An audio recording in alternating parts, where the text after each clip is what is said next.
Maido! Hi there, Japan fans. Today's show we're going to be talking about emotion when presenting in business.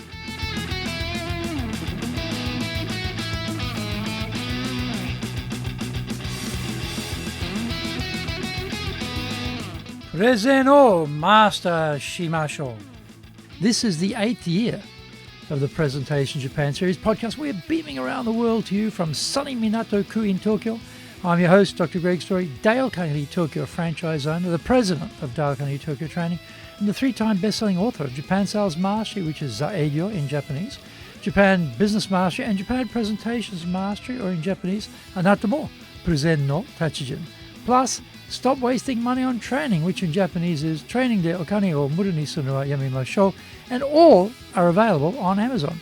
Through this podcast, I want to help you become a better speaker to be 1, clear, 2, confident, 3, persuasive, 4, highly influential with those around you. Don't forget to subscribe and share this podcast with your family, friends, and colleagues. We are not being sponsored by Libsyn, but we value your privacy, which is why we have our podcast hosted by Libsyn. Unlike many other hosting organizations, Libsyn have a strict policy that does not allow access to your private information by anyone. Here is our daily podcast lineup on Apple Podcasts. Mondays, the Cutting Edge Japan Business Show podcast. Tuesday, the Presentations Japan series. And every second Tuesday, the Business Tachijin no Oshier show. Wednesdays, the Sales Japan series. Thursdays, the Leadership Japan series. And every second Thursday, the Business Pro Podcasto show. Fridays, the Japan Business Master Show podcast. And Saturdays, Japan's top business interviews. This is episode number 376. And today we are talking about getting emotional when presenting.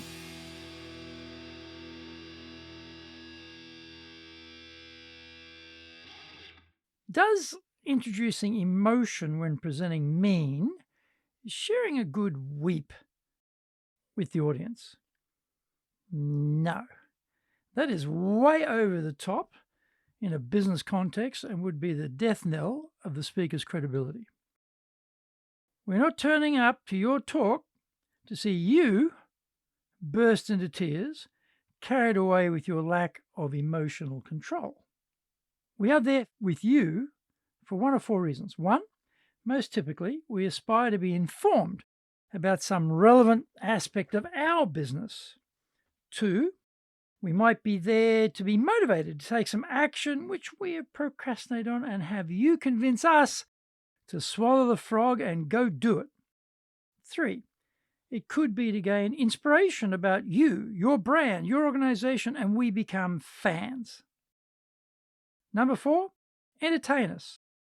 This could be an after-dinner speech where over copious great food and grog, we desire your raconteur wit and repartee. In all 4 cases, random or spontaneous tears are not on the menu. When I talk about emotion, I'm referring to stopping the Easter Island statue impersonations you've been pulling off. If you've ever seen photographs of these statues carved out of stone, the faces depicted are hard, unrelenting, and never changing. This could be you, by the way, when you are presenting. I was reminded of this phenomenon the other day when teaching a class on presenting. The difference it made when the speakers smiled rather than being stone-faced while presenting was remarkable. Why were they stone-faced like their ancient kin on Easter Island? This is our problem as speakers when we are concentrating on the content of what we're going to say.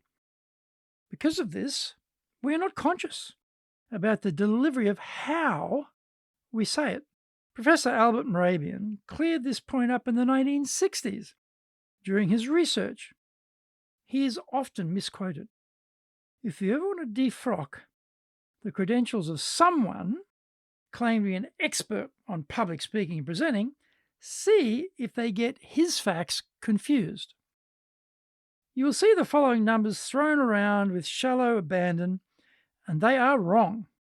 Dubious presentation teachers will tell you how you dress is 55%, your voice quality 38%, and your words 7% of the ratio of how you make an impression on an audience. So dress well and sound nice. I was watching some expert on LinkedIn Learning sprouting these numbers with firm conviction. Run far and fast when you encounter these fake people. The good prof's research was these numbers are only relevant when you lack congruency between what you are saying and how you are saying it. If you said the words, "The gap was huge," but you are holding your hands only a few centimeters apart to show the gap, that action wouldn't be congruent with your words.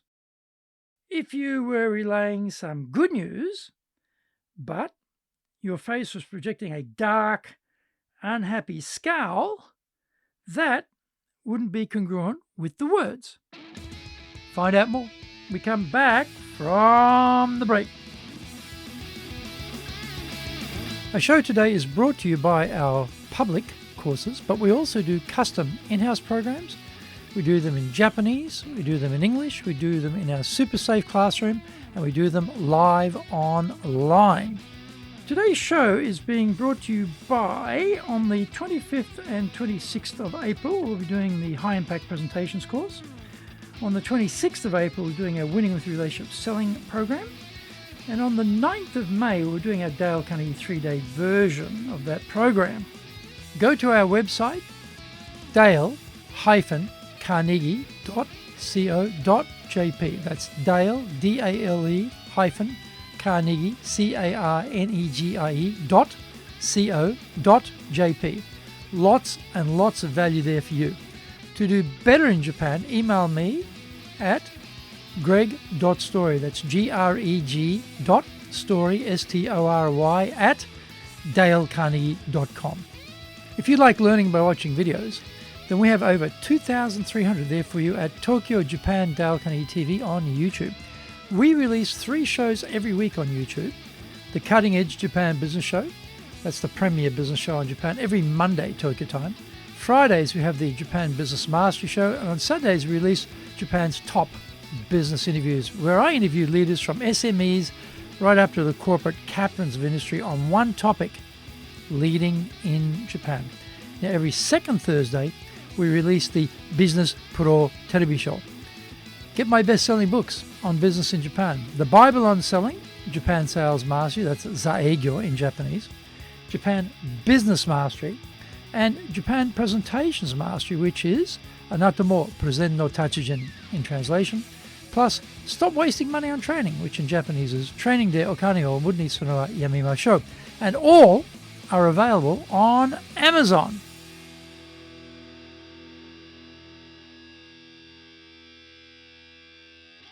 Welcome back.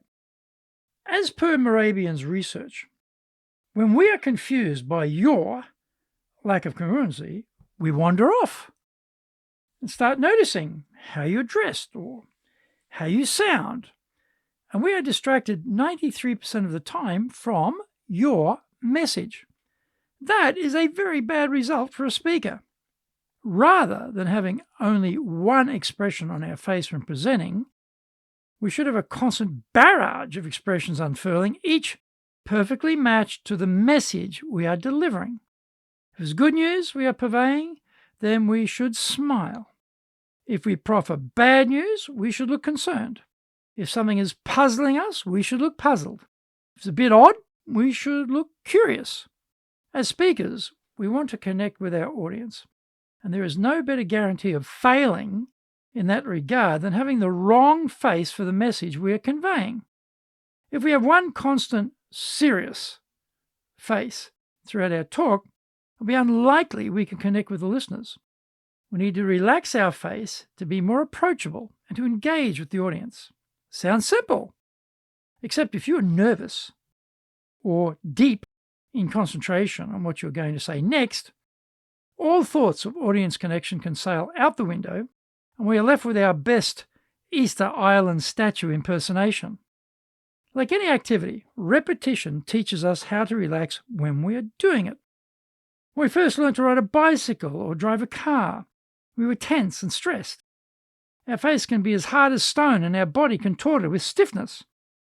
After many repetitions, we're able to relax and ride the bicycle and drive the car while multitasking. Certainly not recommending that, folks. The point is, we learn how to relax, and this happens when we do a lot of speaking repetitions. Our face is the most powerful tool we have, so vastly superior to any monitor and slide deck. We need to access this power and work on matching the congruency of our words with what is on our face when we present. The best way to check your face is to video yourself. It can be shocking at first to realize the distance you have to bridge, but now you have awareness.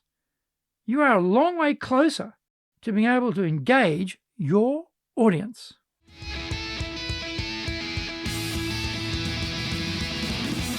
Did you get value from today's show? If you did, then share the love around with your family, friends, and colleagues.